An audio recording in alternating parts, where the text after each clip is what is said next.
Welcome to my Joyous Kitchen. I'm Joy McCarthy, holistic nutritionist and author of Joyous Health, and I have a very special guest with me today, my dear friend Candice, and we are going to be making a baked apple pear crisp. So excited for this because baking is one of my favorite hobbies. And you're so good at it. So Candice and I actually bonded over baked goods. And we were originally neighbors. That's how we met. And she used to bring baked goods over to my place and she'd be like, can you please try this? It's an experiment. And it was always so good. Well, thank you for being my guinea pig. I do appreciate it. My pleasure. She's amazing. So it's fun to get together with friends and cook in the kitchen. So first I'm going to make the topping. I'll put together all the ingredients in this bowl, and then would you mind doing the chopping the pear and the apple? Not at all. Cool. So in this bowl, we already have 2 apples and 2 pears chopped. Traditionally, crisps are made with apples, but we decided to throw in some pear just for extra added flavor.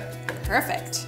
Great. So I'm going to add my topping ingredients, which are quinoa flakes. You may have never used quinoa flakes in a crisp before, but I recommend you try it. You can get them at a health food store, and they're totally gluten-free. You could also use oats as well. And of course, what makes a crisp taste so good are the spices. Ginger is the first one I'm gonna add. I know Candice loves her ginger. Love it. You make the most gingery juices. Candice loves juicing. So good for you. Yeah, it's so good for you. Really anti-inflammatory, really good for digestion too. And I just love the flavor of ginger. So I'm actually using powdered ginger here, powdered organic ginger.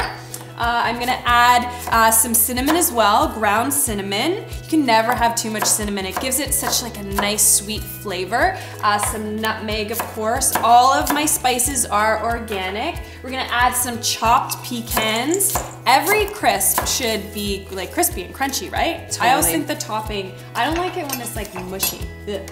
So I'm also gonna add coconut sugar. And you love your coconut sugar too for baking, don't you? So good. It has a great caramel flavor. Yeah. I find it adds it to the baked dish and also lower glycemic index, so a bit better for you that's as well. a great point. I love coconut sugar for baking, and the nice thing is it's a 1-to-1 ratio, so if you ever have a recipe that calls for white sugar, you can put in coconut sugar instead. By the way, I've added my maple syrup, and instead of butter to make this dairy-free, I've added coconut oil that I've already melted, and I'm just gonna mix this together.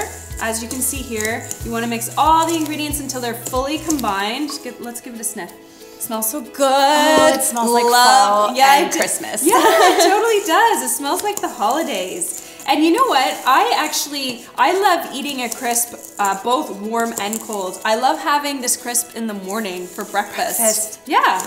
Excellent idea. Yeah. Okay, so what are we gonna add to your apples and pears? We've got some. For sure. To the sliced apples and pears, I'm going to add some cinnamon.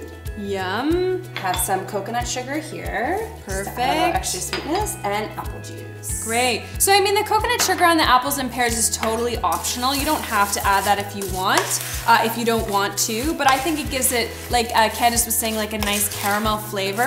And you could put as many or different kinds of spices on there as well. You know what else works really nicely in this crisp is cardamom. Definitely. I say cardamom is like the new cinnamon. I actually have a great cardamom recipe crisp in my book as well, Joyous Health. Okay, so now what we're gonna do is we're gonna dump all our pears and sliced apples.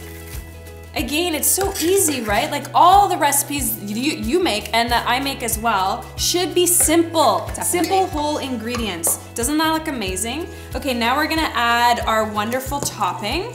Now here's the thing, you can basically use any size baking dish you want. The smaller you make it, the denser the layer is going to be. So we're gonna add our topping here. Have you ever made a crisp with quinoa flakes? I actually have never tried quinoa flakes. Usually I use oats, or Nice. I just do nuts in the food processor as well. Oh, that's a great idea too. So you could also do like a totally grain-free topping. And like Candice said, just toss like a bunch of different nuts and seeds into your food processor. Okay, so see how easy that was? Love it. So all I'm gonna do now is pop it in the oven at 350 for 30 to 35 minutes. And you want the fruit to be cooked so it's fork tender. So when you stick a fork in it, it feels tender. So I'm gonna pop this in the oven now. We've baked this for 35 minutes at 350. It is smelling amazing in here, and I think that we should totally enjoy this now. Definitely. What do you think? So here's a bowl. Yum. We'll get a spoon. I can't tell, I wish you guys could smell how good it smells in this kitchen right now.